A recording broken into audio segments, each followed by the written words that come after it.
Այդ մյուս վարկածները, որ հնարավոր է երեխային գողացած լինեն, փախցրած լինեն, կա այդպիսի վարկածություն նաև ընտանեկան միջավայրում հարազատների մեջ այդ որոշակի աշխատանքներ տարվում են հասկանան գուցե ինչ-որ մարդիկ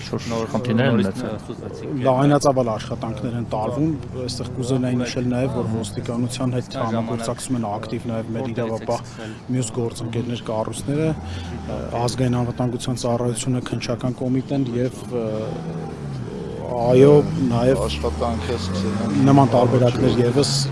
որոնք առաջ են քաշվել, թե համագյուղացիների կողմից, թե ընտանիքի անդամների կողմից այս պահին կրկին ստուգվում է։ Այսինքն հանցավորության վարկածը եւս չի բացառվում, հա, որ հնարավոր է ինչ-որ դիտավորության միջոցի բանալ։ Ինչպես նշեցի, հիմնական վարկածը դեռևս շարունակում է այս պահին մնալ գետը, սակայն չենք բացառում որևէ այլ վարկածներ եւ այդ ուղղությամբ աշխատանքներ են տարվում։ Ես մենք կցանկանայի նշել նաեւ, որ ավելի ինտենսիվացել են աշխատանքները, մոտ 300 փրկար ծառայող կա, մոտ 100 ոստիկան կա այս պահին այստեղ եւ ոչ միայն այս գյուղում եւ 10-րդ օրը որոշվեց ինտենսիվացնել, որովհետև նախորդ օրերին կարծես пассив էր, մենք տեսնում ենք համենայն դեպս ակտիվություն չենք նկատում, ասես ասեմ։ Ակտիվություն միշտ է եղել, հենց այսօր է որ սա ջրասիրական ավելացել են ամեն օր տարբեր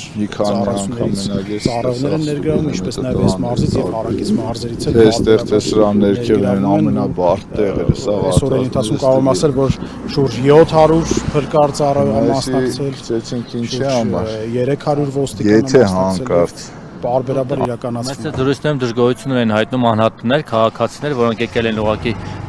իրենց օգնությունը տրամադրելու, ցուցաբերելու եւ փնտրելու, բայց ասում են, որ օրինակ իրենք փնտրում են ինչ-որ գուցե միջոցների կարիք են ունեցել, բայց ձեր կողմից ՆԳՆ-ից փրկար ծառայությունից այդպես աջակցություն չի եղել իրենց։ Ներքին փրկար ծառայությունը աջակցի իրենց, շուտ ձևով աջակցային, այսինքն ու նաև այդպես ակտիվ ներգրավվածություն չեն նկատել, ամենայն դեպս դժգոհություններ կային։ Կներեք, բայց չեմ կարծում, որ փրկար ծառայությունը պետք է աջակցի կամավորներին, կամավորները պետք է աջակցեն փրկար ծառայությանը, մենք այս պահի դրությամբ նման, այսպես ասած, օգնության կարիք չունենք, օգտագործվում են թե դրոններ, թե ջերասուզակներ, սակայն օգնությունը միշտ էլ օգտակար է։ Նկատի ունեմ մարդիկ, որոնք որ գալիս են, գուցե ինչ-որ միջոցների կարիք ունենա, որ դուք տրամադրեք, իրենք եւս դրանով փորձեն։ Այս պահի կարող եմ ասել, որ ուժերը բավարար են։ Ամբողջ գետի երկայնքը ստուգվում է, թե անօթաչու թռչող սարքերով, թե հենց ծառայող։ Եվ ինչ եք մտածում, դեռ որքան կշարունակվեն աշխատանքները։ Մինչև չգտնենք երեխային։